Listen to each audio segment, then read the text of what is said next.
Payapang isipan, Gopalakas. Malinis na paligid, mabuting kalooban.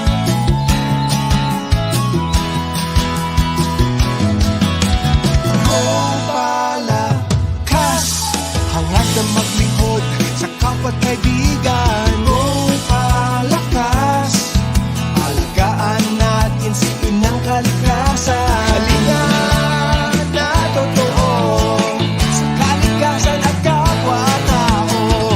Isa buhay natin ito. Gopala, Gopala. Pagkalusugan, pangkalikasan, Gopalakas.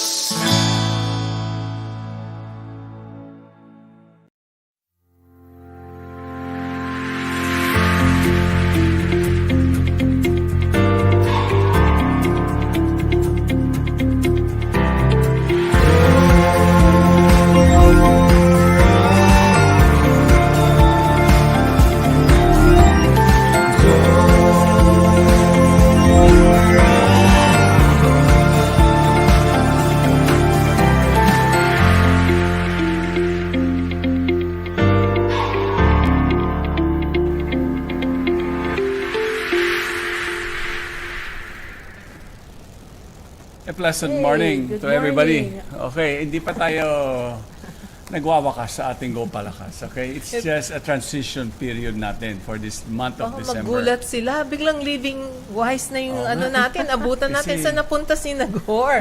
Nahanap nila ngayon. So to our listeners and those who have nasubaybayan kami for so many months this past year, no. So we are wanting to improve on what we got started.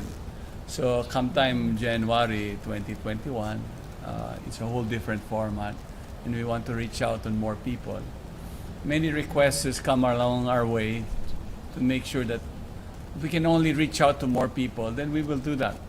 You see, the contribution of what we try to do and share the knowledge to everybody else is something that is well appreciated, and for us, it is quite heartwarming to be sharing with you all of what information we have. You know? Yes. So, Actually, ang Gopalakas, tuloy-tuloy rin, no? Lagi niyong makikita kami at ang mga kasama natin, no? Sina Chandra, sina Gor, sina Madia, sina Manu, no? Kaya lang, we decided po to change the format from a 2-hour show. Ibe-break up po namin sa shorter segments kasi maraming tao, very busy. So, we will be coming out with different segments throughout the week by January. So, asahan nyo po, meron kayong mapapanood ng portion ng Gopalakas throughout the whole week. Ngayon, So what time should they check in with us? YouTube naman at saka YouTube, Facebook. They can, So, anytime you can pick it's up always going to be anything. available even if you miss out, you Yes. know, on the show itself. Oo. So, tuloy-tuloy yan. 'Cause, Yeah, you can Check us out anytime. Yes. See who's on this time. However, for this whole month of December, we'll be with you live at the same time, 10 o'clock up to 10:45 in Yeah, the every morning. Saturday. So that we Yeah. still maintain our contact with you and so that you can ask us questions. Although, kung may questions naman kayo, post nyo lang po sa aming mga accounts sa Facebook and we will surely tackle it during one of our presentations. You know, now it's December, so the spirit of Christmas is upon us. And many people are tending to, what's going to be Christmas like during this pandemic? Di ba? We're always so worried and baka we won't be able to do the same thing that we're so used to. From big parties, family reunions, spending so much time. Alam mo yung, di ba, by this time, the malls are already packed with people. The Visoria would be packed with so many people. And Normally, yeah. Normally, Well, yan, in it's filling normal up though, times. yeah. But now pero there's marami pa rin. changes that is taking place and that we don't see the same norm, which is, for many of us, we should not look at it as something that is taking us back from, you know, the feeling that we should be free to enjoy what we want to do and do what we want to do. So because, in a way, our society has given us this opportunity to decide in many facets of our life, di ba? And then the society itself would support, you know, di ba, the whole general sectors of our society comes in and support yung mga, what we actually want to do. And we have seen how in the last 30 years, ang daming nagbabago, ang daming pagbabago sa ating society, especially in the last 15 to 10 years. Yes. We're in, you know, going to the mall or seeking my own ways to enjoy life individually has become a dominant landscape in our society today. It's all about the self. Yeah, it's all about And our me. selfies. Diba? May mga ganyan yan ngayon, ano? But since there's been this issue on the pandemic, so we saw that many things needed to change.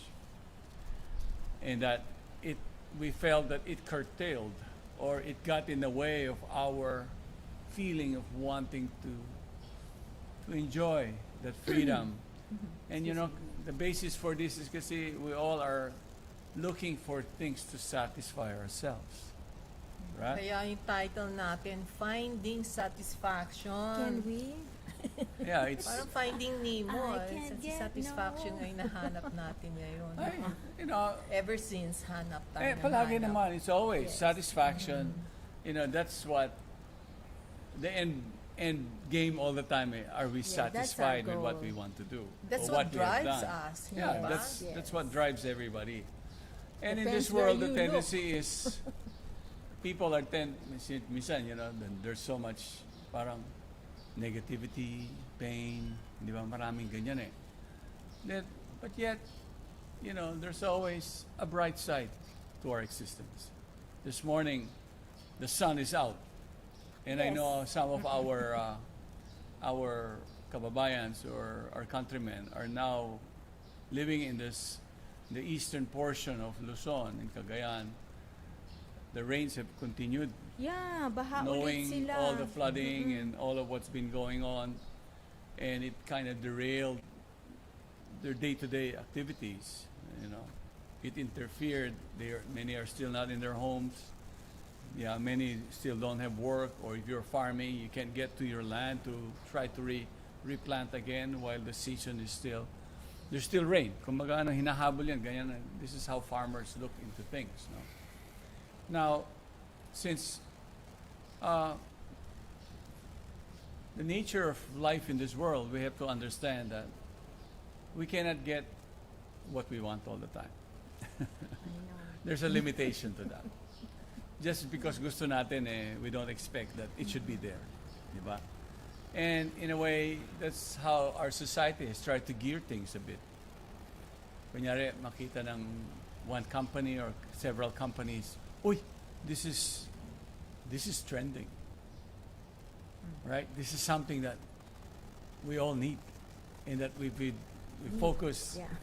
our business into this, or at least focus to satisfy the demand that people are looking for, Or to create the or demand. to create that demand. Exactly. Diba? And then Create the need. this is where, but when things suddenly happen, like changes things a bit, then we're faced with uncertainties. And it's these uncertainties that may cause us to become, not happy, Stressed out. or stressed. Di ba? Frustrated. Frustrated. Hindi mangyari yung gusto Minsan natin. Yes. may galit. Di ba? Right now, we're And already... frustration leads to anger. Right. Right? Di ba? Right now, there's already what is known as pandemic fatigue. You know? Yeah, they just want to forget all the rules and go out there and do what they Right. want to do. Or in a way, parang, di ba, ang warning, or the warning still coming up in the media and our government telling us, look, you have to still be careful. Yes, even We- when we have the vaccines, we still have to be careful. And it's not gonna be ending as soon as the vaccine is there. Ang dami. And learn from the lessons in other countries. Nagsusurge na talaga, Yeah, So, because they During the third opened up wave, so soon. Yeah. during the without second the wave, lockdowns, without the controls, it's really going to go worse. tayo at the moment, like yesterday, the lowest count of Cases. cases, it didn't even reach, I think, 1,200 only new cases for the whole country. But we should not be deceived by this because it happened to other countries. We are probably just starting to just end our first wave. Yeah. Plus, our testing is not as extensive Yeah. as in other countries. Because So we're not there's so still sure. cases that we don't know. Yes. Are out So there. these are things that reminds us, look, we still need to be careful. In as much as we try to want to go out there and do what we want to do, certain things we cannot. And it should not take away the joy in our hearts, the satisfaction, because there's other ways to be happy and satisfied. And this we should also understand. Okay. Alam mo, it is very important, there's certain lessons and even lessons to learn from the past by great by proverbs, by saintly persons, by visionaries that would tell us and prepare us to that there is always uncertainty in this world, and don't put everything in just one in a facet of life, that thinking that I will be happy if I pursue this, and that nothing will get in the way. I will engage in most of the things to keep it going as long as I can. And the word is, how can I sustain it? Sustainability is quite a word nowadays being used by our leaders, by our companies, Everyone, yeah. by everybody. Sustainability. But yet, the very model of such word that we're trying to come up with is hampered by the changes that takes place in our lives through through nature, through diseases, through even ourselves. Let's face it, we are not the controllers. There's the reality. That's we have the to reality. accept na talagang ganyan. We are not, May kumbaga, limits. yeah. We have to have our limits. We have to understand. Let us not overextend ourselves thinking that there's, kumbaga, the sky is the limit ang pananalita minsan hindi ba? Limitless. Only. Di ba? Unlimited. Ang resources. O ngayon biglang lumabas, hindi pala unlimited. No? Yeah. It's Limited a wake pala. up call. You know, there's such a thing as we learn to live within our means or even below our means. This is something that was taught of us in the past. Huwag tayo palaging, Luho. yes. And we see that it is this overwhelming desire to want to have more. Yeah, that kind of we're trying to satisfy something that cannot be just satisfied with these things that we are surrounded with. But it's hard, yeah, because from all angles with advertising, it's like, oh, buy this, buy that, buy more. This is nicer. This is newer. And pressure minsan ng mga tao, mga kaibigan, bumili ka na rin ng ganito. Oh, yan pa rin ang phone mo. Right. Jurassic na yan. Okay. You know how these things work out, hindi ba? Parang if you are so used to having to change, or what is the new model for this type of car or this type of SUV, di ba? Tumitingin ka palagi. You know, those who can afford, especially, or maybe I should invest more in this place so that my money will go a long way. All my investments, things that I have worked for all my life, you know, I'm going to protect whatever investments I have, di ba? But yet we find, you know, if we put our sense of security in this matter, such things creates our own insecurity. Stress. Yeah, kasi Anxiety rin. anxiety rin yun eh. Parang the more things nga you have, the more stressed you Yeah. are. Kasi you have more to lose, right? You have more to lose, you have more to worry about, you have more to care for, diba? If you try to live your life, focus mainly in the externals, definitely, when you talk about resources, it is very limited. So when you talk about sustainability, sustaining also the anxiety, di ba? To protect and to maintain and to develop and to grow all these things to, expand. So it is also adding to the stress that people have. Yes. So for example, there's a country like Japan. Naku, our friend from Japan, si Hello. Rosalinda. Yes. She's Yeah. She's here this listening morning, I from think. Okinawa. For example, the culture for many years, because it's one of the most earthquake-prone country in the world and a disaster-prone country. Yes. So they try to discipline, the young people, the children, from the very time they're children. Sinasabi niya sa kanila, there's a lot of uncertainties living in this world, and it's not us to decide on what that is. We're not in control. Pero pag may nangyari na ganyan, something happens like that. There's a big disaster, An earthquake, for An example. earthquake or a kasi tsunami they're prone to that. or a hurricane that comes their way. They have a mindset na we're being educated that we have a limit. There are times that this thing will take place. Yeah. So that we should, eat frugally, simply. Yeah, like in the schools, there's a time where they're only going to eat kamote, right? The sweet Yes. potato. Sa So Japan, the children imagine. learn to eat simple food. Oo. Actually, you mentioned that because ako, when I was growing up, my father, who was a little boy during the war in Manila, he went through that time when things suddenly changed for them and food was hard to come by. So the way he raised us was to be satisfied with whatever is placed before us. He always told us, if you grow up eating simply, then you learn that, okay, this is enough. I'm able to eat simply. And then when things change in your life, whether it's good or bad, it's not just a freak out for you because you know how to eat simply. Yes. Yeah, in other words, he taught us how to be happy with enough. Yes. Yeah, and talagang kasalanan. It was a big sin in our family. If you took too much in your plate, and then you can't finish it. So we were in the clean plate club. You're forced to finish it because you put that on your plate. So you finish that. So Wag so you learn to mag-aksaya. just take Yeah. enough. Yes. So So these are never wasteful. disiplina that you learn, mga habits, mga mindset Yeah. that's developed in people, Yes. It's important to teach that to the child. Yes. Bata pa lang. Yes. Yeah. Yeah, because also there's more to life than just providing for what our body would need. Happiness, in basis of our happiness that we pursue, it's all externals.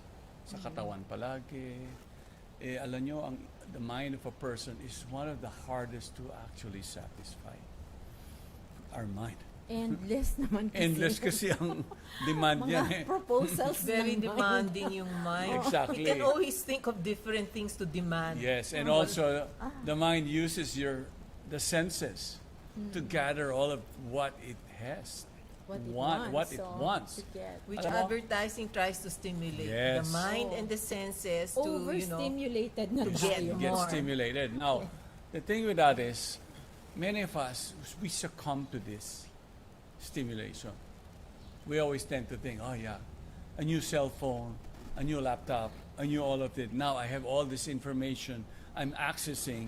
I have a new car, or I have a new house, or, you know, most of this thing becomes like, on the end of the day, when things like a reminder, like what we are encountering, you know, there are countries right now who refuse to acknowledge that there is a pandemic. Namamatay na lahat sila, ang dami nang namamatay, aabot na ng kalahating milyon ang namamatay. The richest country in the world refuses to recognize that there are. That's why they need reality checks. Yes, there's a already. reality check sa ating Parang buhay. in a way, it's kind of If delusional. we put our happiness or our satisfaction based on externals, then good luck. You know, may frustration. there will be kasama yan always talaga. repercussions to what we do in this Yes. world. And there's also a limit. Okay? Eh, sabi nga ni Chris Aquino, nung bumalik siya from a province, pupunta niya sa bahay nila, pandemic, lockdown, tinignan daw niya yung cabinet niya, yung wardrobe niya. Whoa, she must have a huge one. Malaki talaga, ang dami. Tapos sabi niya, ang dami ko palang damit, tsaka sapatos, tsaka bag. Pero hindi ko na magamit kasi hindi na ako lumalabas ng bahay. Yeah. So wala naman daw paggagamitan yung ganong karami. You know? So in a sense, we're forced to realize that, you know, what we're not going to do so many things externally, you know. So you have to face, I have accumulated so much for my external activities. yeah. Pero ngayon pala, simple, dito lang ako. So I have to recognize, I have to have something that I can have satisfaction here, where I am, inside the house, you know. Inside my heart. even. Inside my Yes. heart. Yeah, very true. No? Yeah, so in the end of the day, you will find.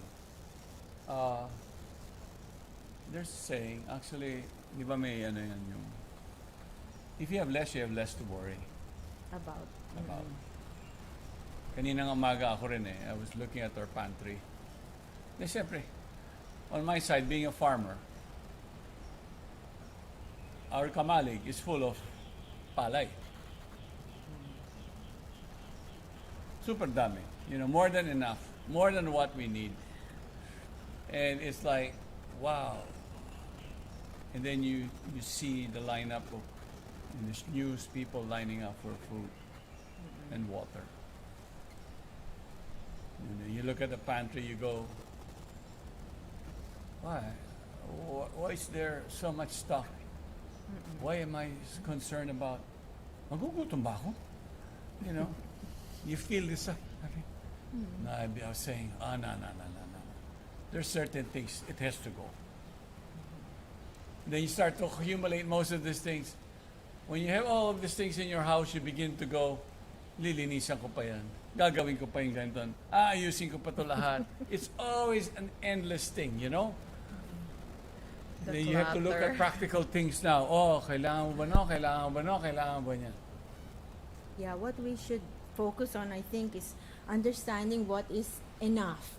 Yeah, because people have forgotten that word. Diba? It's always like, I want more, I need this, I need that. But also, there was a time when people were really stocking up because we were not allowed to yeah. go out to buy. Yeah.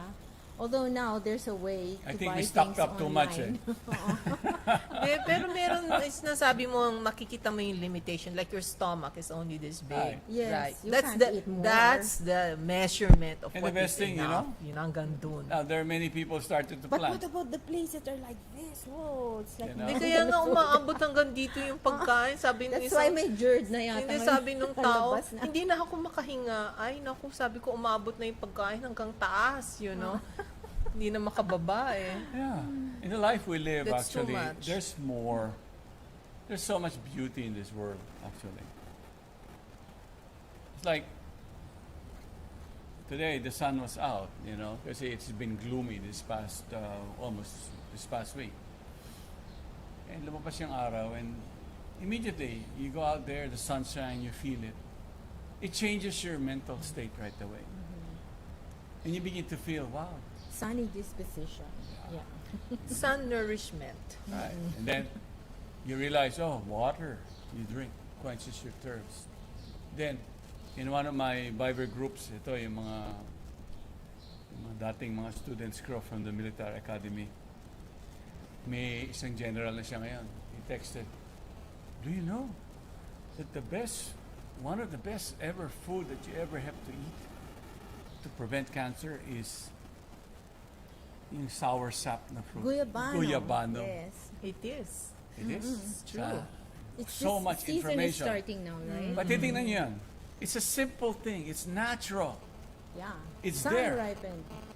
The Everything sun, you need is there. the nature, all put into that fruit. Perfect packaging. But it's also perfect medicine. Yes. And food. Something that is ignored Yes. oftentimes, not considered important. Many no? things in life, you know. Pero nandyan But naman it's pala, very simple. galing-galing. It's so there. natural. It's enough for But our yet- needs. Who has placed importance of growing more of this to help others? And who is doing Not something many. on it? See? May ganito tayo eh. Kasi the moment when we start to hanker for more, the tendency is we lose track of reality and what are real needs and what are unwanted needs. The- We have to find a yeah, balance. Just the wants. Right. It blurs the difference between the two. So there must be a distinction between need and want. Yes. So So that the- you can say, enough. This is all I need. Right. Yung need, Simplicity. ganyan lang kaiksi. Tapos yung want, ang haba ng listahan yata. Di ba? Endless desires, you know. Diba there's a cartoon minsan it's Christmas time, right? They have a toilet paper roll of lists that the list is so long already. What they want for Christmas. Oh. And now this month is a special month for most of us in this country. It is the time when we remember, a great devotee of God who comes to this world, who came to this world, and his legacy continues on. And the model of how he lived is educating us. This is where real happiness and satisfaction should be. Yeah. It is through prayer, it is through caring, it is through service. Okay. If you want to satisfy and actually put your mind in control, the only activity you can do with it is to teach it how to serve. Because it is through service that real satisfaction comes in. Truly. Yes. Prayer, glorification, all of this comes in play in a person's life. And then when this takes place in your life, then the desire for wanting more would certainly be Pacified. pacified, minimized. Mag-disappear na siya. You begin to understand what your Enough na limits siya. are. Tama na. Di ba? And not to look outwardly all the time, but look inward. Okay? All the prayers, all of the glorification we learn, and remembrance of such a month of. See, Jesus Christ will be appearing again. Yeah. His birthday is coming. And it's all about giving, not taking. And everything he taught is always there.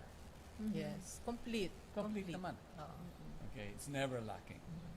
So if we put ourselves in such setting, and then definitely all of these unlimited desires that come about, constantly, a stream of desires that is constantly entering your mind, your senses are so actively trying to, oh yeah, okay, where do we get this? How do we get this? Di ba? Meron palang live stream yung mind, no? Okay, Talagang okay. tuloy-tuloy yung Hindi naman feed. kahit tulog kayo May eh, feeding. umaandar. Doesn't need the internet. Yeah. Just keeps Oh, going. laging online siya, no? You're always- you Laging can may always signal. watch it. Laging nagigising yan eh, you know? And then the more you put stimulations in it, the more you see things with it can be advertising, it can be that, it can be this. The more stimulation comes into your head, and the more it bothers you. Overstimulated. Kaya kailangan minsan Continues to mag-offline tayo. Si mind dapat mag-offline muna. Wala munang ano yan. Huwag muna natin Saan ba yung pakinggan. off button na yan? Huwag mo lang pakikinggan. Magsasalita yan eh. Yes. It's so hard to do. Maging You just active. tell it, okay, ito ang gagawin Focus on mo. something else. Right. That's Something why we that- need to learn how to meditate. Right? Yes, That's how we correct. turn it off. You breathe. You breathe right. Di ba? Yes. Naku, a lot of people have forgotten how to do that. okay. Yeah. Si Tita Marissa naman, mag-aano ng kanyang ano. Well, I just Greetings wanted- muna. Can we greet the people Oh, who of have been with course, us from the of very course. beginning? Renato, Evangelista. Yes, Hello, and yes. si Thomas Morella, and from Iris Festin, Mike Resurrection, si Angel Gonzalo. Oh, And kasama Minerva. natin. So many. Kalindi. Maraming salamat sa Oo. inyo, sa inyong, pagsubaybay. Oh, and they're always with us. there. They're joining us. They're all with our association right now. Oh, Okay. even in Cebu, in Karkar. Yes. Thank you for your greetings. No, we appreciate that you are spending time to be with us during our show, Gopalakas. Okay. Yes. Sige, si Tita Marissa. Oh, well, we've talked a lot about being satisfied, and today I just want everyone to start thinking of that concept of enough, because if we know what is enough, then we can learn to be satisfied. Without knowing what is enough, that's what drives us, to keep going and going until it drives us crazy, right? So I wish for all of you enough courage to see the truth when it is before you, enough strength to carry on despite all of our difficulties. I wish you enough patience, to go through all the changes now. There are more changes we're going to go through. We don't know in what direction our lives will take. I wish you faith, to keep your hope alive. Don't give up, please, I wish you the grace to accept an apology also. Sometimes we can't accept it. Someone will go through the it's not easy to give an apology, right? But when somebody apologizes to us, we should also know how to accept it, So I also want you to have enough humor to laugh even at your own mistakes.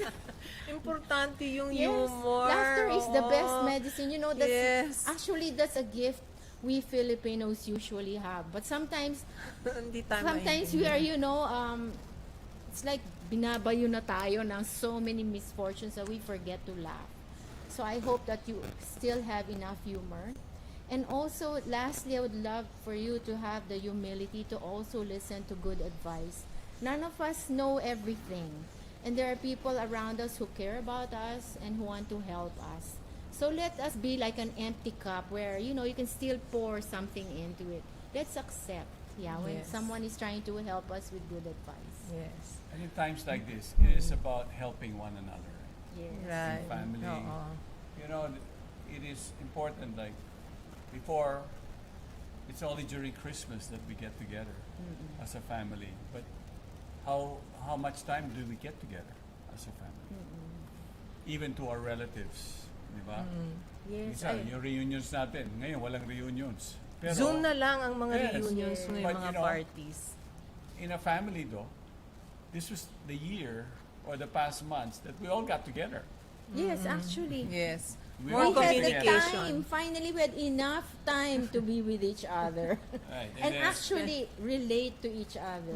Yeah. And it is this relationship, you find strength Kasi if there's cooperation, There's support. there's support. Yeah.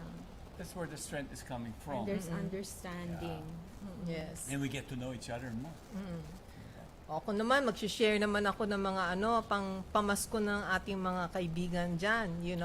And these are some wisdom gems, pearls of wisdom, diamonds of wisdom, and these come from ancient cultures, mga from different proverbs from different countries.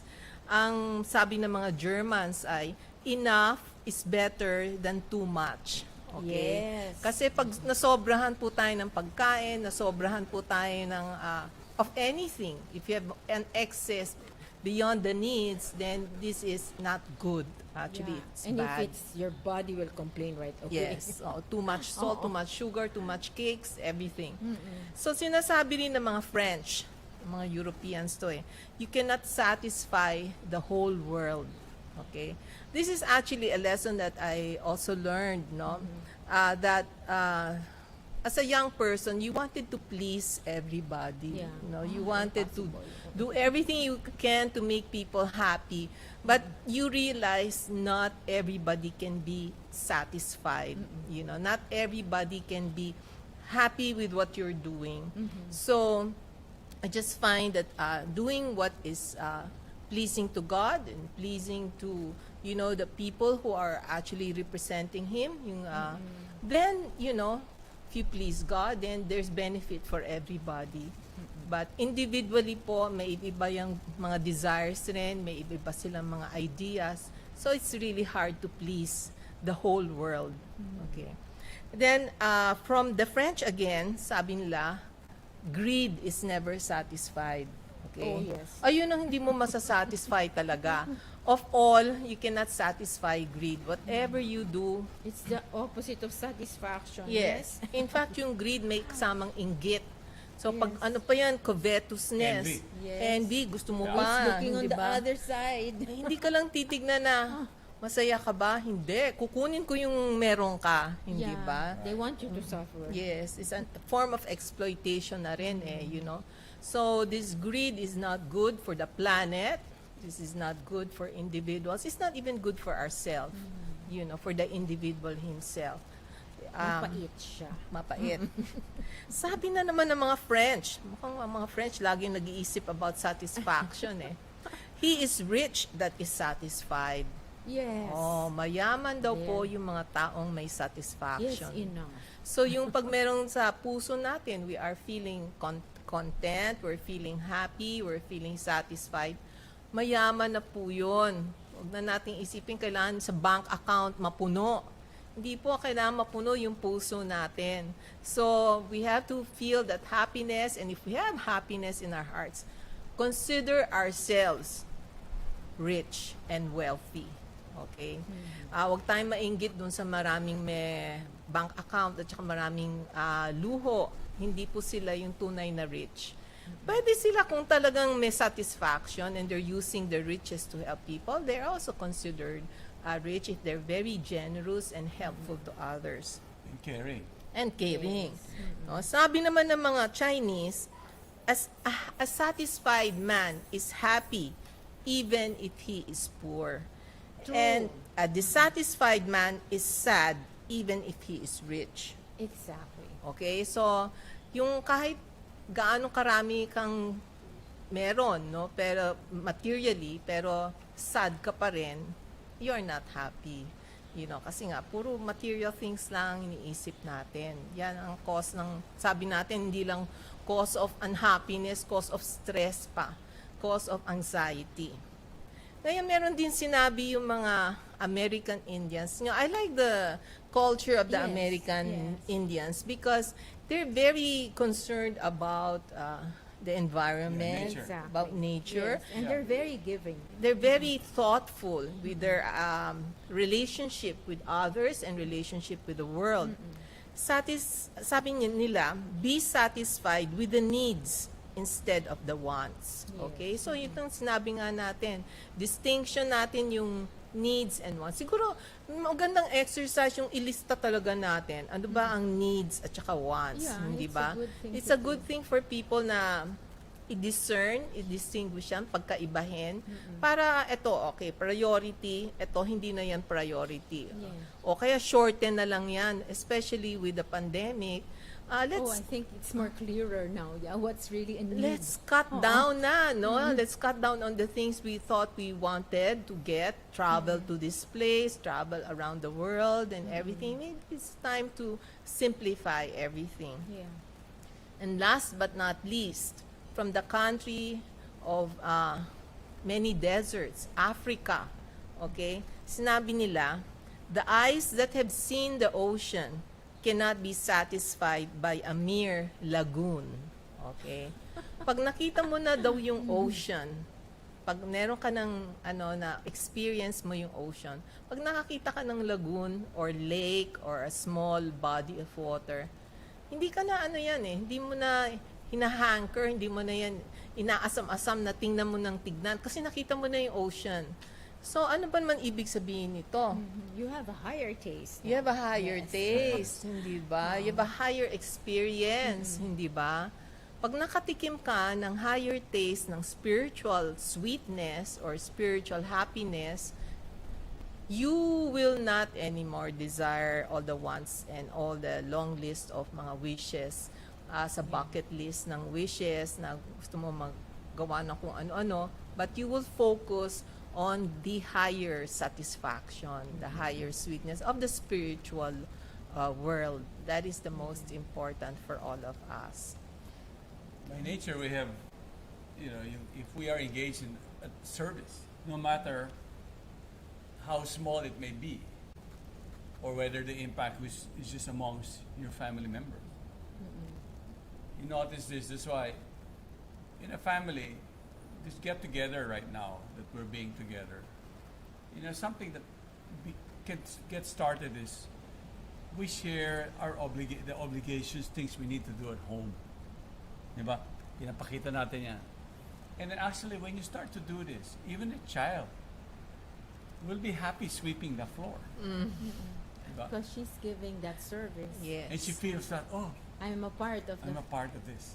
the work that's being done. Sometimes, people wonder why some of the missionaries or people who are helping other people, bakit parang Volunteers. wala silang pagod. Parang Right. Endless. they just want to keep serving, they want to keep helping. What's it? What do they get? Wala Well, namang that's the satisfaction they get. walang Selfless bayad. others, Nothing yeah. material in It is- return. It is selfless service. But there is so much satisfaction Life in the heart. inside, hindi ba? We have Eh, seen so many of these great people, who have come and gone in our world. Yeah. There was this story about this rescue person in Cagayan na ilang tao na yung na-rescue niya, pero pagod na, sabi Is it nung... the young boy? Yeah, the young Yes, guy. yes. Sabi nung boss niya, magpahinga ka, matulog. Hindi, sir, okay pa ako. Gusto ko pang magtrabaho, ganon. Yeah.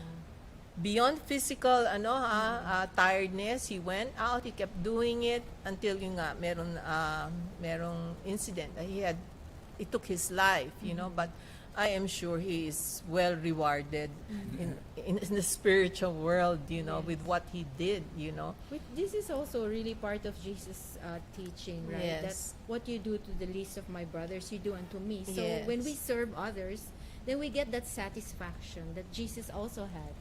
Yeah. He's proven how much he It was cares. pleasing to God. Yes. More than anything else. So, Yes. syempre, when the unfortunate setting as we look at it, that this person just risked his life, and he actually gave his life so that others can live.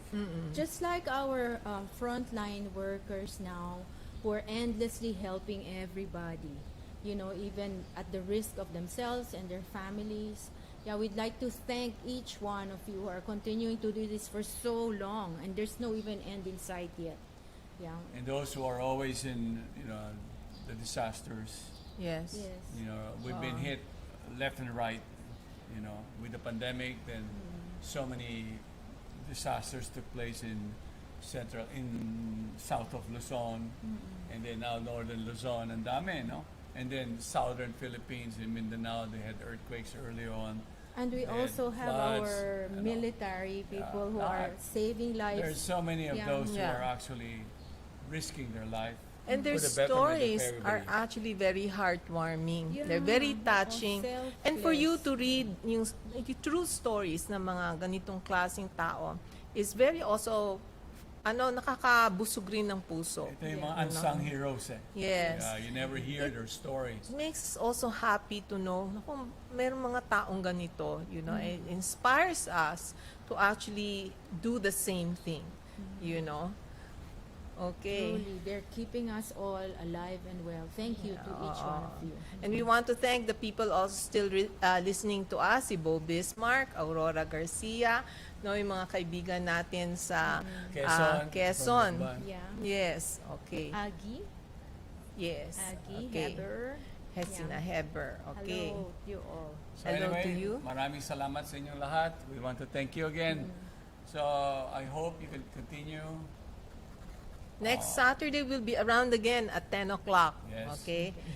We'll see you again on And Saturday.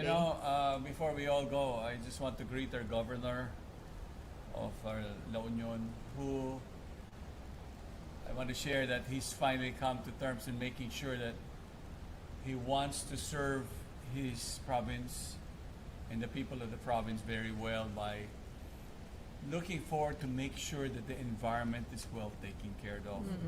Alam nyo, in our country, we have taken this for granted, our environment. We have exploited it so much. We hope many of our leaderships would see, would open their eyes to the reality of what is going on. And that these things, these disasters, the pandemic, all of those things, we cannot just be thinking in terms of a short-term mitigation. We have to look that nature has given us a solution to it. Nature was there for us to look after. But unfortunately, because of the unlimited feeling that we demanded as a nation, we never looked at the point that we have limited resources.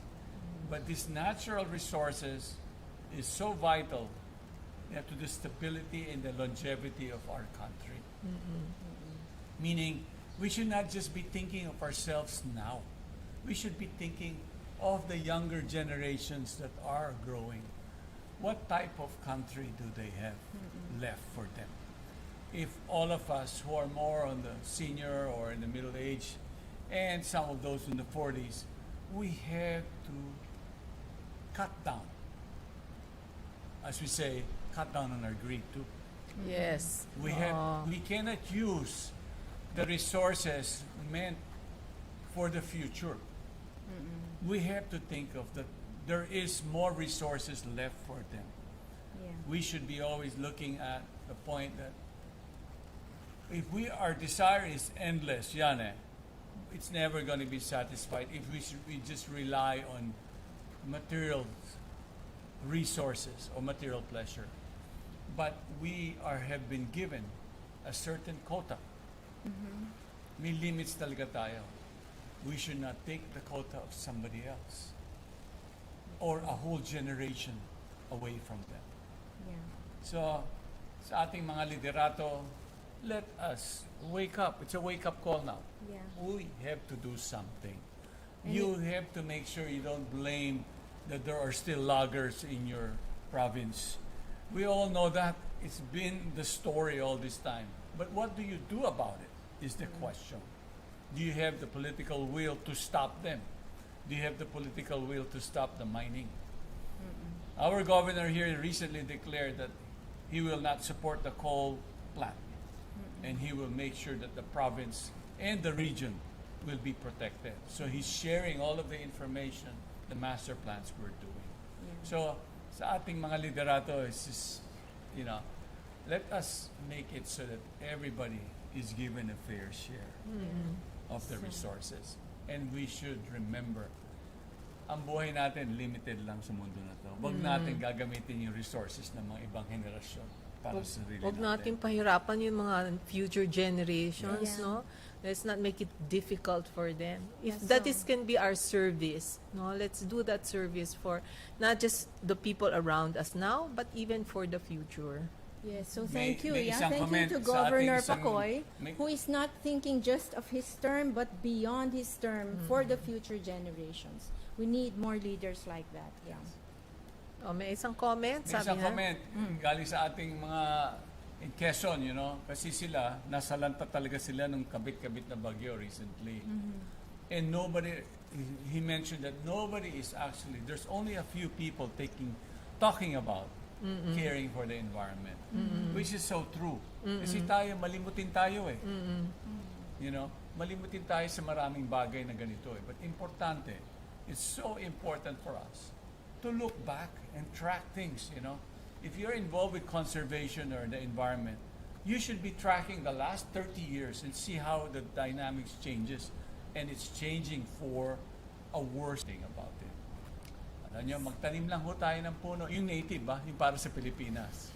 Magtipid tayo sa ating mga kinakain, kung ano lang ang tinatanim natin. Tubig, magtipid. Tubig, lahat ng bagay na yan. Yung kalupaan, wag natin lasunin. Yeah, wag natin lagyan ng usok ang ating hangin. Okay, so these are all things that we have to always remember. Yes. Maraming salamat po sa inyong Thank lahat. you, everyone. Take care. Take care. And God bless and have a pleasant weekend. Merry Christmas.